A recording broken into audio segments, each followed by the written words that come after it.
I'm Roland Oliphant, and this is Ukraine the Latest. Today, the British government has named and sanctioned 18 Russian GRU agents in one of the largest such sanctions to date.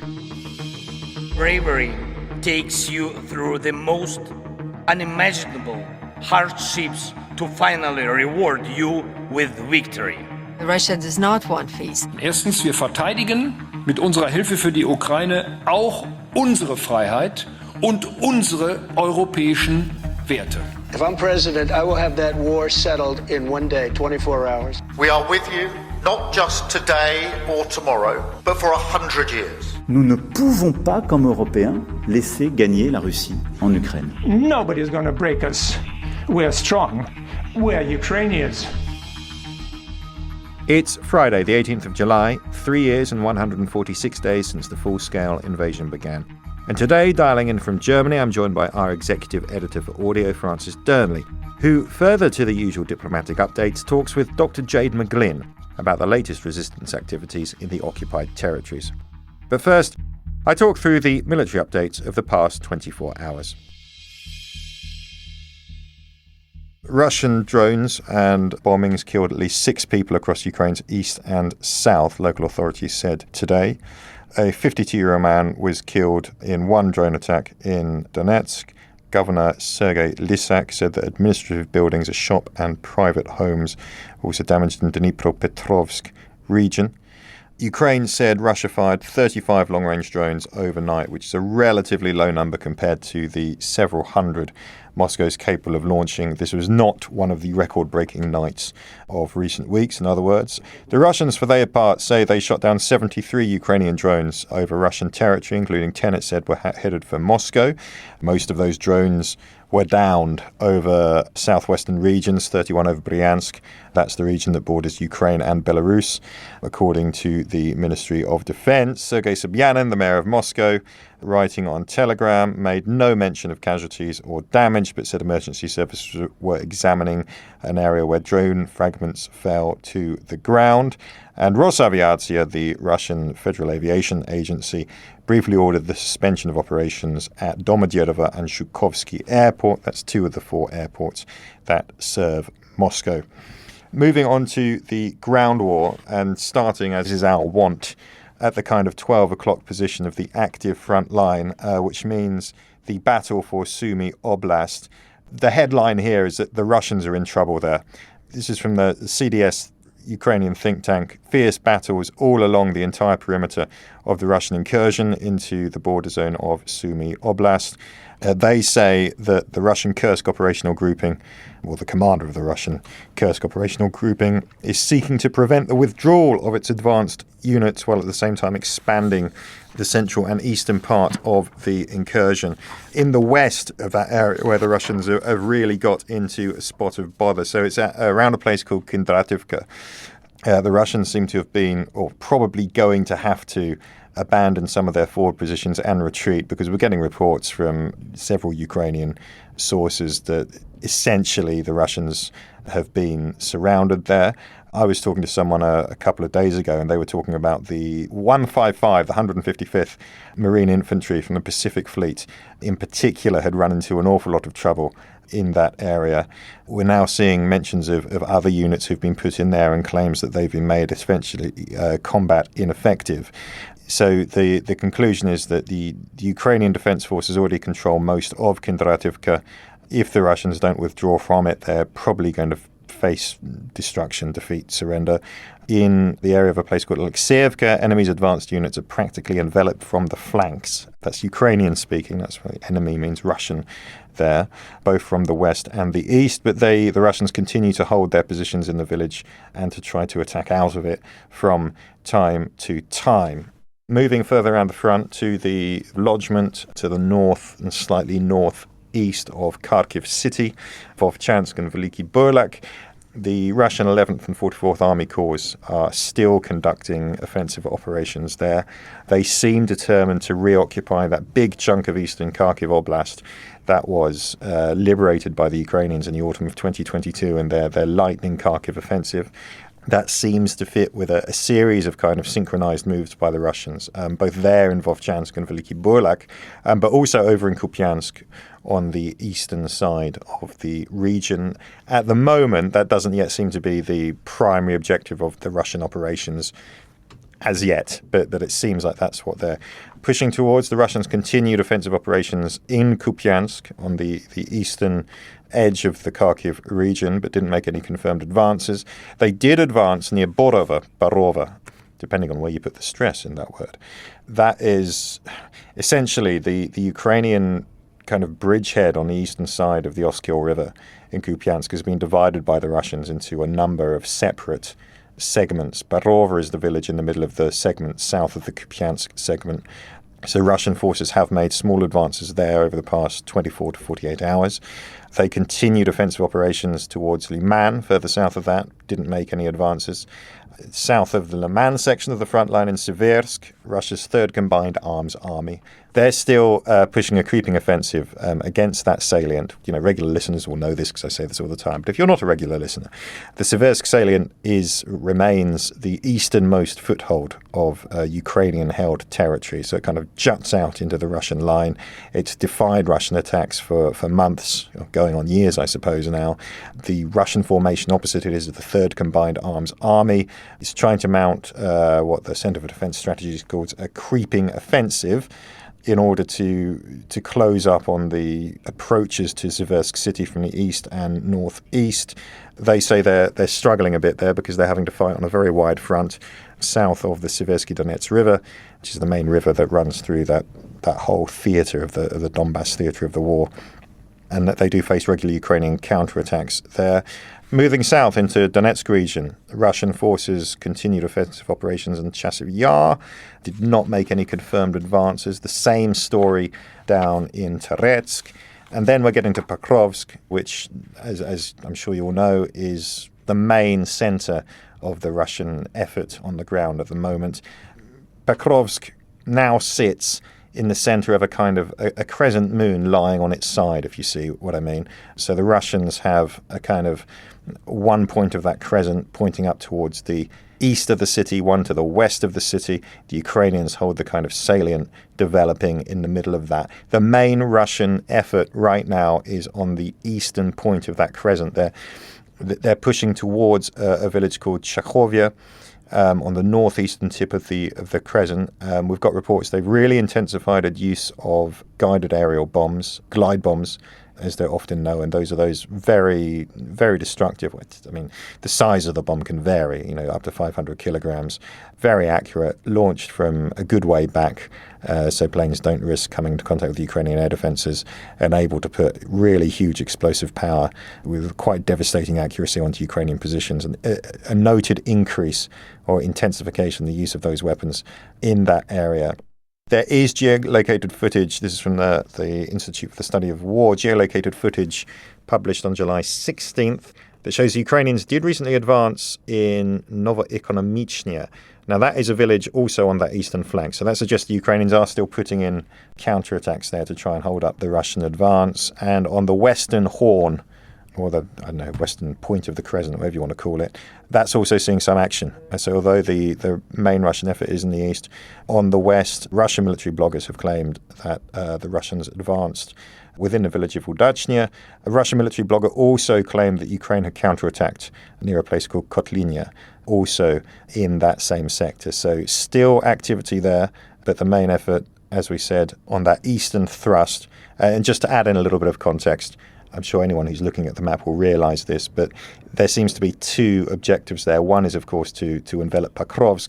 The other reason for concentrating on that eastern kind of crescent horn, whatever you want to call it, pointy thing, is that it threatens to kind of bypass the fortress belt of Konstantinovka, Kramatorsk, those towns in that crucial river valley. So you can see two kinds of objectives the Russians trying to push there, although their advances are quite relatively slow.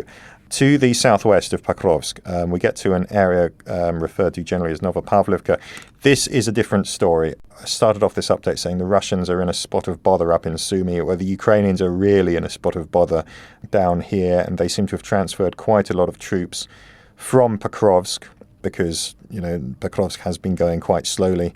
The units that are coming up in the updates are the 36th Separate Motorised Rifle Brigade of the 29th Combined Arms Army and the 37th Separate Motorised Rifle Brigade of the 36th Combined Arms Army. And the reason I'm citing two specific Russian units is because we're told that they have made quite significant advances. So the 36th Separate Motorised is said to have gained 3.5 kilometres west of a place called Mirny, and the 37th Separate Motorised 2.5 kilometres towards a place called Alexandrahad. Those are big advances in the context of this war. I think it's worth here simply reading out verbatim the latest update from the Kiev-based Centre for Defence Strategies, which is that in the Novopavlovka direction, a crisis in the defence of the Khortytsia Operational Strategic Group, that's the Ukrainian force responsible for that area, is developing.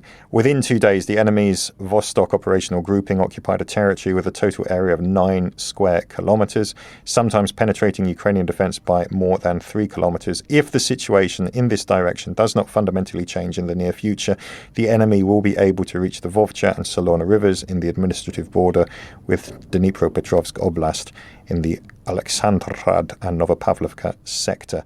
So in other words, a real moment of danger for the Ukrainians down there, and up in the north, a real moment of bother for the Russians. That is more or less the state of play on the battlefield. I was going to read out a few other things, just a few little updates kind of away from the battlefield that I think are fairly interesting. An American general said recently that NATO could probably capture Kaliningrad if it wanted to. Dmitry Peskov, the Kremlin spokesman, said on Friday that Russia views those recent comments as hostile, which I suppose is self-explanatory. This was General Christopher Donahue, the US Army Europe and Africa commander, said NATO could seize Kaliningrad, that's the Baltic exclave of Russia, from the ground in a time frame that's unheard of and faster than we've ever been able to do, according to Defense News. Volodymyr Zelensky has been talking about missile supplies, funding for interceptor drones, and the training of Mirage pilots with President Emmanuel Macron. And authorities in Russian-controlled Crimea said they're introducing an information blackout to counter Ukrainian drone, missile, and sabotage attacks.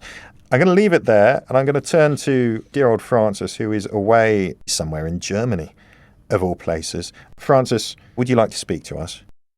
Absolutely. Well, thanks very much, Roland. I am indeed in Germany, and greetings from an American army base here in Wiesbaden. And you'll hear more about that over the coming days. But I'm going to start with this significant coordinated announcement among NATO allies this morning relating to Russian hybrid warfare past and present. London exposed and sanctioned 3 GRU units and 18 of their military intelligence officers, responsible for, as they put it, a sustained campaign of malicious cyber activity over many years, spreading chaos and disorder on Putin's orders. It is the largest ever UK sanctions package on Russian intelligence services and the largest ever UK cyber sanctions action against Russia.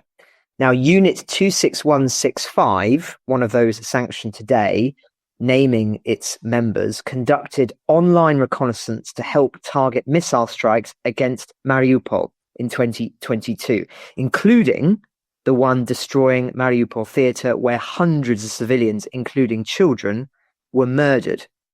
Given the way civilians had labelled the theatre, writing in large letters that children were there, that there can be little doubt the Russians knew what they were targeting, and it was a place where civilians were. And I've spoken to other sources who confirm that the Russians did target those sites in Mariupol specifically because of who was sheltering there. Now, as a reminder, Unit 29155 was also implicated in recruiting Afghans to pay Taliban fighters to target US and coalition forces in Afghanistan prior to the 2022 American withdrawal. Its cyber wing is known for deploying a wiper malware known as Whispergate on over 70 Ukrainian government systems as well in the build-up to Russia's invasion. Now, today's action also hits GRU intelligence officers responsible for historically targeting Yulia Skripal's device with malicious malware known as X-Agent. That was 5 years before the failed attempt to murder the Skripals with the Novichok nerve agent in Salisbury. Now, we're expecting a statement of support from NATO later, with all of its member countries united, apparently, in condemning these activities and taking action against them. Post the Hague summit, there was a new hybrid strategy revealed, and they're trying to connect the two. Now, these activities that have been exposed also go beyond Europe. The UK is sanctioning 3 leaders of Russia's African initiative. Now, that's a social media content mill established and funded by Russia and employing intelligence officers to conduct information operations in West Africa. This includes, to quote, reckless attempts to undermine life-saving global health initiatives in the region by pushing baseless conspiracy theories to further the Kremlin's political agenda. Now, you might be wondering, what's the point of sanctioning these GRU officers? It's not like they're planning to visit Britain on their summer holiday, even if the weather is unseasonably warm at the moment. Multiple motivations for doing so. It sends a clear signal they will be held to account, for one, as well as exposing these agents and making future work much, much more difficult. So, to wrap this up, it's an interesting development, all in all. Some of these GRU commanders are very senior indeed, so that matters. I was struck by something else, namely that Moscow is using the same strategies they deploy in Ukraine to undermine Western countries. More evidence, if needed, that Russia in certain domains is already operating as if it is at war with NATO countries, a truth that some nations seem rather reluctant to acknowledge. Now, as I mentioned, I'm in Germany at the moment pursuing a few stories here, but mainly for the Land Euro conference hosted by the Association of the US Army. I'm already speaking to quite a lot of interesting people here, which you'll hear about, as I say, in due course. But I mention it today because there was quite a significant announcement at the conference yesterday, namely that Ukraine's Brave One Defense Innovation Cluster has launched a new program called Test in Ukraine, allowing foreign companies to test military technologies on the battlefield. Mikhailo Fedorov, the first Deputy Prime Minister and Minister of Digital Transformation, said afterwards, and I quote, "Ukraine creates innovations quickly, massively, and effectively. We are changing and evolving every day. It is R&D on the battlefield." Now, this initiative offers 2 options. Companies can either participate directly in testing or provide online training while Ukrainian teams carry out independent evaluations and deliver detailed reports after the fact. The reason this all matters so much is the focus of Western militaries at the moment on drone warfare and how it's transforming conflict more generally. They are trying to learn as much as they possibly can by what is going on in Ukraine. And honestly, it's hard to have a conversation with a Western military official at the moment without drones being mentioned.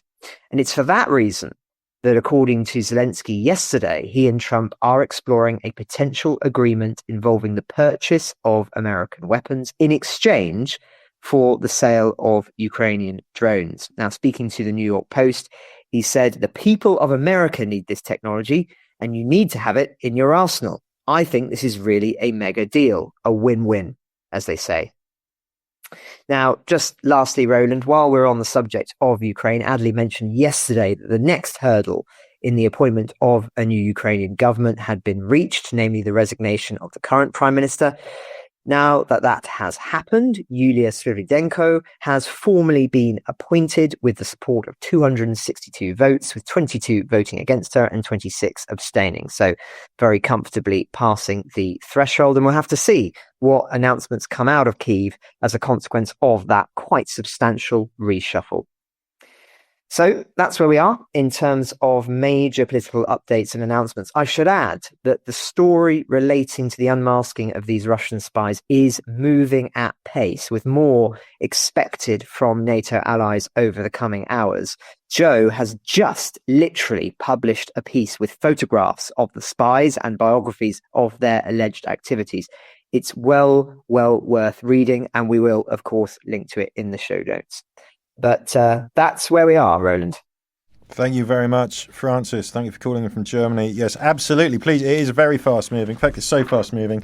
I was just putting the finishing touches to my, I was writing up my military updates, and David Blair kind of nods from across the desk at me and goes, Roland, have you seen what's just broken? And I look out on the wall behind me, and there it is. There is Joe's piece. It's on the Telegraph website right now. It is going to be one of those stories that updates throughout the day. Definitely encourage listeners to go and have a look, go and read up. Really interesting stuff. And it's probably going to tell us quite a bit about the makeup and the operation of one of Russia's particularly active Secret Service units. And now over to you for your fortnightly segment with Dr. Jade McGlynn of King's College London, focused on the resistance.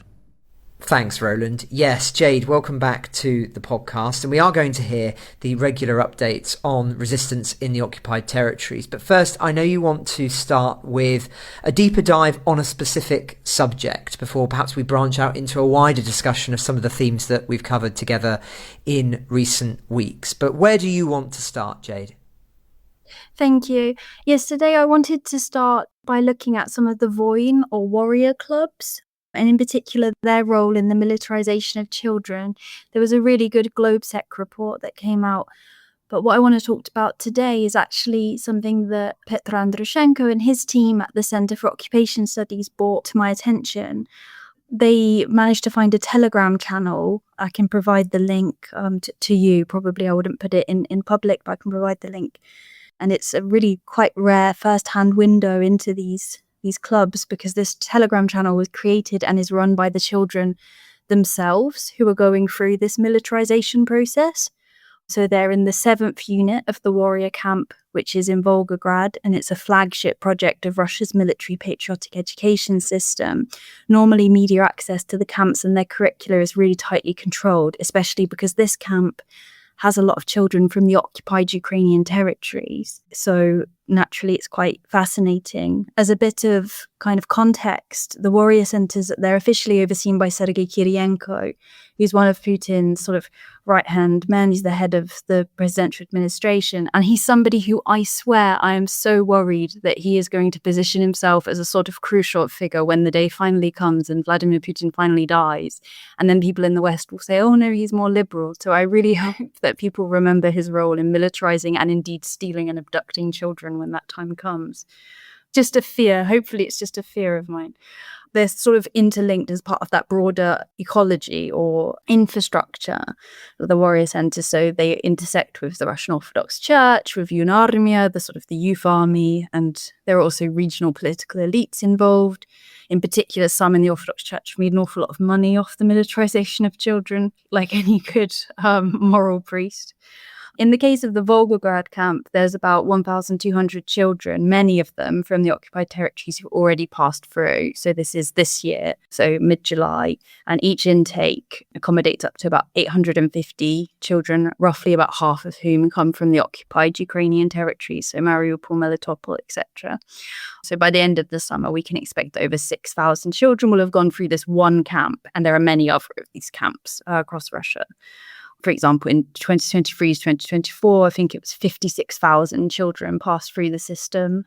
And I think just to be clear, I mean, they're not voluntary summer retreats, particularly in the case of the occupied territories. I mean, in Russia, there's also a lot of pressure put on people, put on parents, particularly via the schools. But in the occupied territories, as ever, the situation is even worse. So we can pretty much just say that participation is mandatory. If you refuse to send your child to one of these camps and it has been suggested to you, then that can result in your child being reclassified as a social orphan. And if they're reclassified as a social orphan, then they are taken off you. You're deemed an unfit parent. And of course, then there's a risk that they could be forcibly removed to Russia. I mean, that's one of the reasons why it is essentially one of Russia's key elements has been to really target young people. And I remember speaking to an acquaintance who lived under occupation in Izium, which was then liberated. And she said, within a week, they had stuff up and running for the kids. And it's through the kids that they try to get at the parents, because maybe they can't change the parents' minds, but, they can control the parents through the fear of losing their children. Bear in mind that this is then part of a sort of wider infrastructure, but as you'll see when I share the channel with you, it's pictures of children learning how to shoot guns, learning how to, do ambushes, learning how to, apply kind of medical assistance on the battlefield. And then at one point they had free time, and what they chose to do with that free time I found really heartbreaking, because it showed, what they should be doing as children. They drew like pictures of like happy suns, like sunshine and castles, and things with chalk on the pavement outside, which is clearly what they should be doing during the summer, and not learning how to shoot people. This kind of militarization is, of course, going hand in hand with a number of other initiatives. So, in the 2025-2026 school year now, we know that Ukrainian language instruction has been eliminated. So it's not even really banned so much as it's just been removed. And this is quite shocking, because even under the Soviet Union, and if we look at Crimea as well, after 2014, you still had Ukrainian language instruction if you wanted it. It was just rare, hard to find, and really poorly taught, which was a way of sort of making it less prestigious, because what parent is going to want to send their child to a bad school? So they used that sort of approach. But there was still Ukrainian language instruction, whereas now on the occupied territories, we're going back to the sort of history of the Russian Empire and the outright banning of Ukrainian. Of course, there's a wide number of movements, some of which I've spoken about. But I think more disturbingly, if we sort of come up from the movements, it's what it creates altogether, because it feels like children are being absorbed into a sort of shadow society created by the Russians, where military readiness is celebrated but also enforced, as is ideological compliance, through the peer networks, through the emotional bonds that are created, through rewards. There are often free trips to different Russian cities. There are hero education modules. There's military camps staffed by specially trained, psychologically trained adult mentors. And it's a really manufactured social world that's quite clearly deliberately replacing Ukrainian civic identity with a sense of Russian military belonging. What worries me is, yes, of course, the human rights implications are obscene, but let's just kind of zoom out again and think about this from a Western perspective, as cold-blooded as it may be. I think sometimes we should talk more about this war in terms of, we're not just helping Ukraine because, Ukrainians are heroic. Yeah, they are. And we're not really helping Ukraine. This is in our national interest, that Ukraine, which is battling, an opponent that the recent national security strategy and strategic defense review made clear is our number one most pressing threat. Ukraine is fighting them. So it's really in our interest to help the guys who are fighting the most direct threat for us. And if we look at these children, this is a pipeline into future combat. They're not just being taught patriotic values, or that, Ukraine is full of Nazis. They're being prepared psychologically, physically, to take up arms against their own country and against broader Europe. We can talk about it from a human rights perspective, but I think we also have to talk about this, from an operational perspective, because it paints a very terrifying picture of the future. Because if there's anything scarier than fighting Russia, it has to be fighting Russia with Ukrainians who have been, brainwashed, who have been occupied and then brought up under a really brutal occupation regime and then brainwashed into fighting Europe. That's not a vision of European security that should cheer anybody who isn't sitting in the Kremlin. And I think it brings us back then to this point around resistance and just why it's so important. We've spoken in previous sessions on the podcast about how there have been cyber attacks, and indeed in one case, I believe in Luhansk, if my memory serves me correctly, there was also even a firebombing of a similar centre. And whilst it's understandable why people would want to target these centres, not necessarily by firebombs, but certainly through the cyber attacks, because these children are, this is a very dangerous system. It's not just a horrifying system, though it is truly horrifying. It's also a very dangerous system. And if we come on then, I suppose, to the resistance, which of course continues. So there were 11 operations over the last 2 weeks. So that's the 3rd to the 16th of July. I think probably the most significant was the assassination of Serhiy Belovov, who is the former head of the occupation administration in Luhansk. And he was killed by an IED on the 3rd of July. Interestingly, he was one of the real ideologists of the Luhansk People's Republic, so-called. And he was close friends, or a close associate, maybe, I don't know if these people have friends in the same way that ordinary people have friends, of Plotnitsky, who was in that area as a Ukrainian collaborator, went over to the Russians, and he was the self-proclaimed leader and chairman of the Council of Ministers of, again, the so-called Luhansk People's Republic in 2014 to 2017. And they had personally taken part of everything that happened in 2014. So, very high-profile assassination within that context. Some of the other major acts that also happened were a strike in Melitopol on the 10th of July that resulted in the destruction of a Russian military warehouse and the death of 5 occupiers, and another targeted explosion of a car used by Kadyrov's Akhmat unit in Mariupol on 11th of July. Close listeners may have noticed there have been a few assassinations of Kadyrovцы.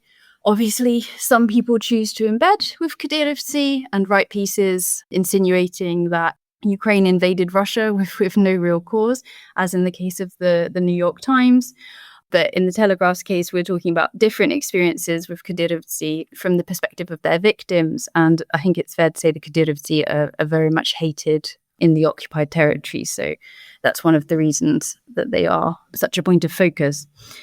There was also, as ever, and in keeping with previous trends, a strong trend of railway sabotage. So Debaltseve, Donetsk region on the 6th of July, Uvarove in Crimea on the 10th of July, where you had the destruction of the relay cabinets. And again, it's to disrupt Russian logistics because the Russians are really trying to surge across a range of areas. And because of what the resistance are doing in many places, especially in the south, it's really impeding their ability to do so. Also worth noting that the sabotage operations are not limited to Ukrainian territory. So there was one in Rostov-on-Don on the 14th of July where agents set fire to 2 transformer stations, and Rostov is a really important kind of transport hub for military infrastructure and indeed actually for the bureaucracy and administrative infrastructure of anything going into the occupied territories. If you want to send something to the occupied territories, it will go via Rostov. So it's a very central kind of node. In addition, there were sort of coordinated strikes.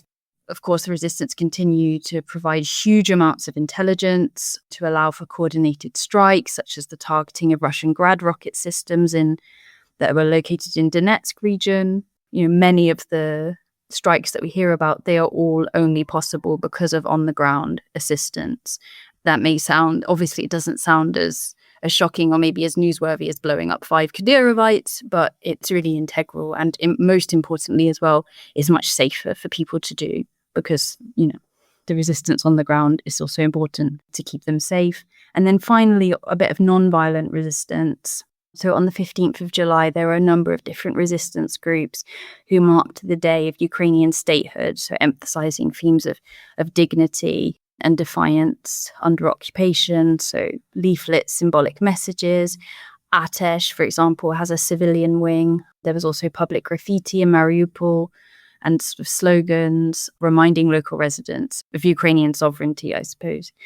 Again, while not as flashy as blowing up 5 Kadyrovites, they're really important actions in terms of maintaining moral and cultural resistance, particularly in cities increasingly like Mariupol, but especially like Melitopol and occupied Kherson, which are really under such close surveillance by the FSB. It's very important for people's morale.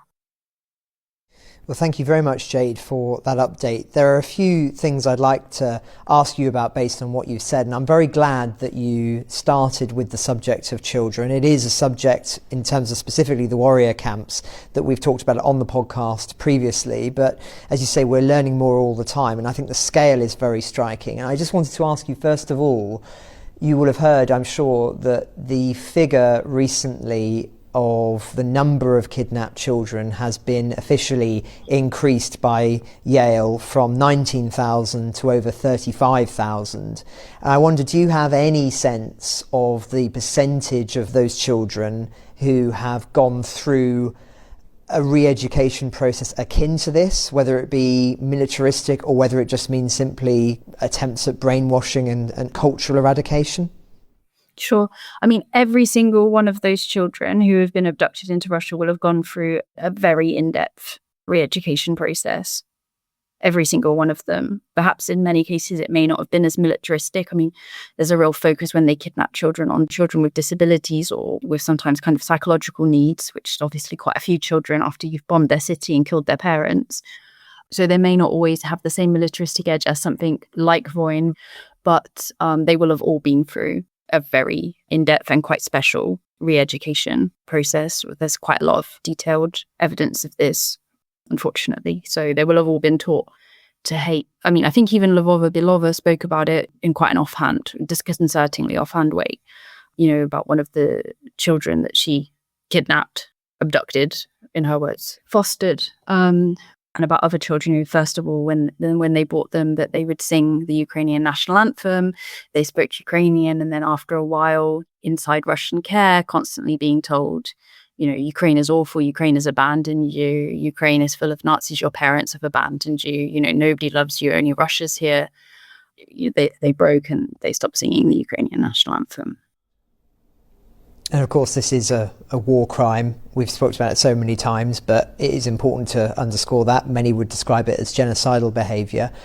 And yet, Jade, being candid here, why do you think there is so much reluctance among politicians and others to talk about this? Is it mere ignorance, or do you think there's something else going on here? I've got my own views, which I might share in a moment, but I'm interested in your perspective as somebody who works so closely on this and talks about it so often. Why do you think there is so much reluctance to share this knowledge?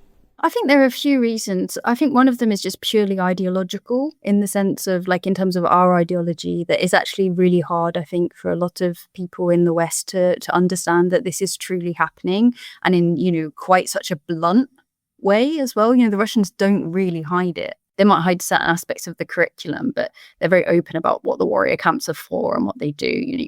They're very open about the deportation of children. Obviously, they frame it in a different way, but they're telling us what they do.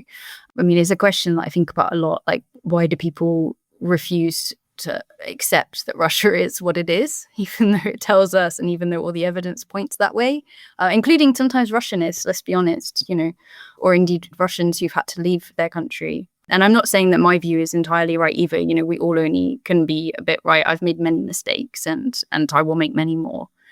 But I think a big issue is ideological. People don't want, and I think we've spoken about this before, Francis, and you recommended an excellent book to me. People cannot face the bleakness of what it is, especially because then it requires quite a considerable amount of political bravery, two words that don't often go together. Because if you understand what Russia is doing, and if you then follow through the logic, you can see that this is not a country that is in any way structured for peace. Its economy is not structured for peace. Its education system is not structured for peace. Its society is not structured for peace, though it may be structured for apathy. And they have no way of integrating all of the returning veterans. I've just been reading a really interesting article on the impact of the so-called special military operation on crime inside Russia, written by a Russian academic, and it's really awful and completely hidden by the real statistics. So there is no option. If they, as long as they fight in Ukraine, they won't be able to fight elsewhere in Europe, but they will come to fight in Europe, and then I guess we'll just have to rely on whether or not anybody still believes in Article 5. Yeah, well, it's interesting hearing your perspective on this, Jade. I mean, Russia, more than any other country I can think of, I think is seen by many people as an idea more than a real place. And that's why it's defended by figures from both the political left and the right for different reasons, whether it be for its Soviet legacy or for its perceived orthodoxy and traditionalism. Yet those perspectives, as you say, rarely align with the reality of modern Russia. Yeah, it's such a good point. A complete madness. I mean, from the left, I get so confused, because you just think, the wealth inequality is hideous, the racism is hideous, all of the things that the left, I actually think quite rightly criticize about Britain. You're going to find them, times a million in Russia. Don't worry about it. So that I find really odd. And then on the right-wing perspective, what traditional values? I mean, in Russia, child pornography is not illegal. It's not even really a term. You're allowed to beat your wife and your children. That's been decriminalized up to a certain extent. It has some of the highest divorce and abortion rates. What traditional values are you talking about? And I think it's a real shame, particularly in the American context, and perhaps even still in the British context or European context, that more work hasn't been done to show, not to do propaganda, but just to show what Russia really is like, in terms of the very high rates of immigration, in terms of, the massive family breakdown, the huge numbers of alcoholism and drug addiction, to people who perhaps don't like liberalism. Okay, that's fine. That's their political stance. Fine. To explain to them, like, Russia is really not what you think it is. In fact, in most cases, the things that you do not like about your own country are significantly worse as problems inside Russia. And I think that's a real shame. And of course, from my point of view, yeah, of course, we should criticize Russia from a human rights perspective. But the great thing about Russia is there are so many different perspectives you can criticize it from. So let's not forget the others as well, because otherwise I think sometimes we lean into that. If we only ever criticize Russia from this sort of, I don't know how best to describe it, but sort of Russia's being so liberal and what about LGBTQ rights? And you sort of think, of course, like I think everybody should have human rights, but nobody, there is no basic sort of human rights going on for anyone. And I just think a lot more needs to be done, less on framing Russia actually, in terms of framing it in this way or in that way, or characterizing it, but actually just showing the hard truth if this is what Russia looks like.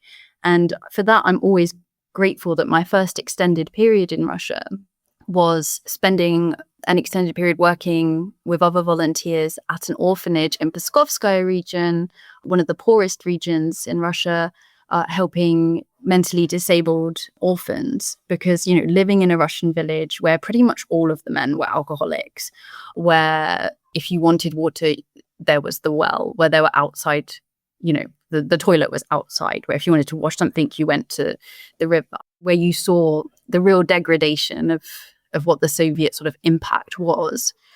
And of course, you saw the way that the children were treated. I think it was a much better grounding in Russia than having spent my time in the clubs and bars of St. Petersburg, where I am no angel. I did then later spend a fair amount of time and had a lot of fun, but it's my first proper impression of Russia was informed by that, and I think it gave me a much better grounding. That's very interesting, and I think that we're talking about why the children issue isn't talked about. I think we've touched there on this idea of Russia being an idea for people. I think also, as we've talked about before, and I won't go over again, but I think that there is an impossibility for people to conceptualize this, as you say, Jade, because they were expected to be living in a different kind of world. The Holocaust was perceived as impossible until people actually then saw the reality, and sometimes people need to see the reality because these things are deemed inconceivable when, like our generation, as it were, we were told we'd be the children of Francis Fukuyama and the end of history. I think without being too philosophical about this.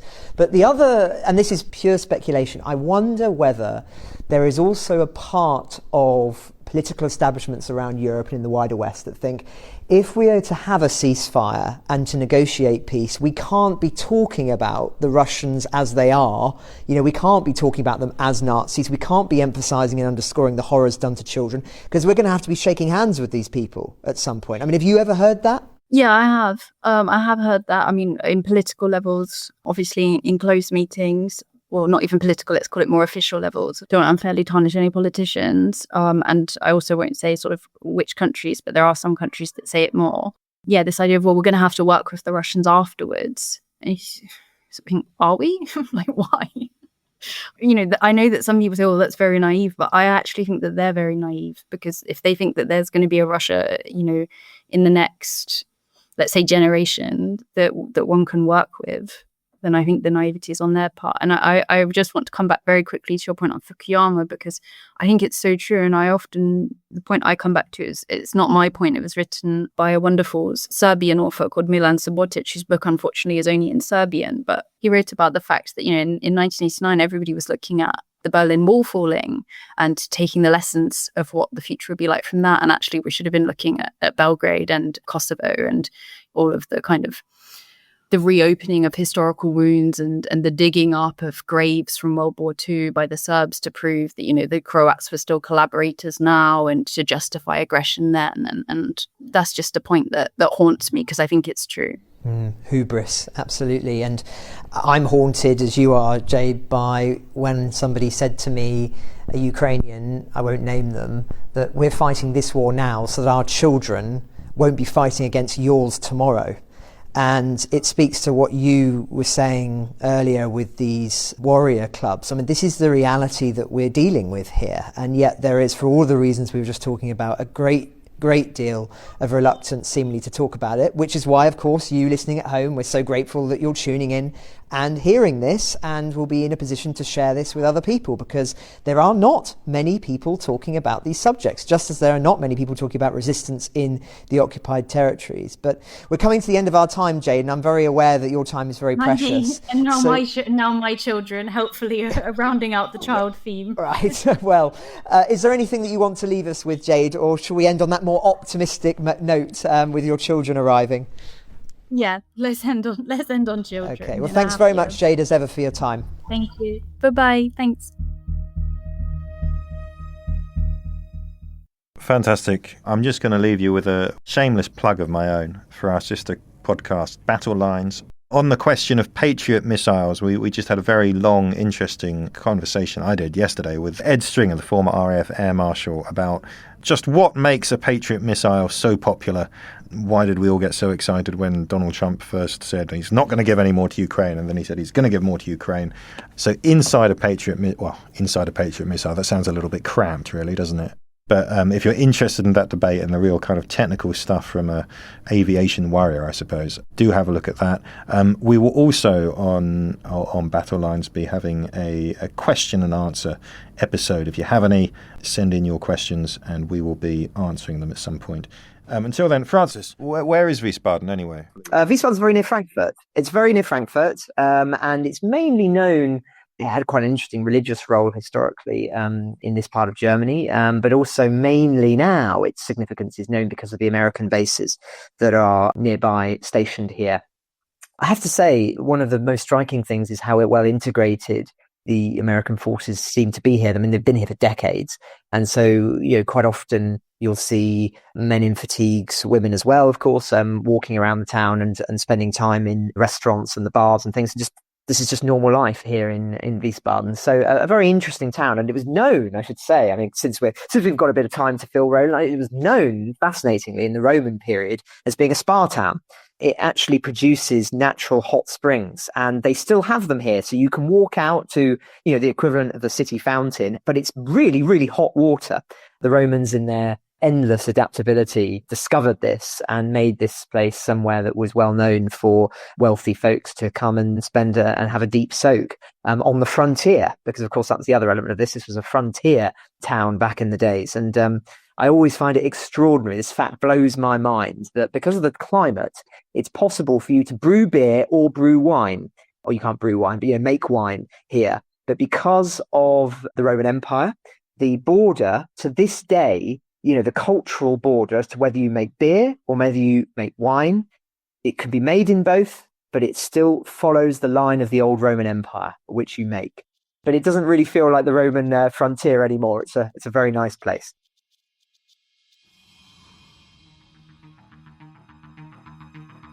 Ukraine the Latest is an original podcast from The Telegraph, created by David Knowles. To support our work and stay on top of all of our Ukraine news, analysis and dispatches from the ground, please subscribe to The Telegraph. You can get 1 month free, then 2 months for just £1 at www.telegraph.co.uk/Ukraine the Latest. Deploying cutting-edge technology, we also release Ukrainian and Russian versions of this podcast. These translations retain our voices and delivery so that it can reach listeners in every region of Ukraine and those parts of Eastern Europe where Russian is still widely spoken. Links to those can be found in the podcast description to this episode. You can also now sign up to the new Ukraine the Latest weekly newsletter. Each week, Dom Nichols and I answer your questions, provide recommended reading, and give exclusive analysis and behind-the-scenes insights, plus maps of the front lines and diagrams of weapons to complement our daily reporting. It's free for everyone, including non-subscribers. You can find the link to sign up in the descriptions for this episode. We regularly have a Ukraine Live blog on our website, where you can follow updates as they come in throughout the day, including insights from regular contributors to this podcast. We also do the same for other breaking international stories. If you appreciate our work, please consider following Ukraine the Latest on your preferred podcast app, and leave us a review, as it really helps others find the show. Please also share it with those who may not be aware we exist. You can listen to this conversation live at 1 p.m. London time each weekday on X Spaces. Follow The Telegraph so that you don't miss it. You can also get in touch directly to ask questions or give comments by emailing ukrainepod@telegraph.co.uk. We continue to read every message. You can also contact us directly on X. You'll find our handles in the description for this episode. As ever, we're especially interested to hear where you're listening from around the world. Ukraine the Latest was today produced by Phil Atkins. Executive producers are Francis Dearnley, Louisa Wells, and David Knowles. My name is David Knowles. Thank you all for listening. Goodbye.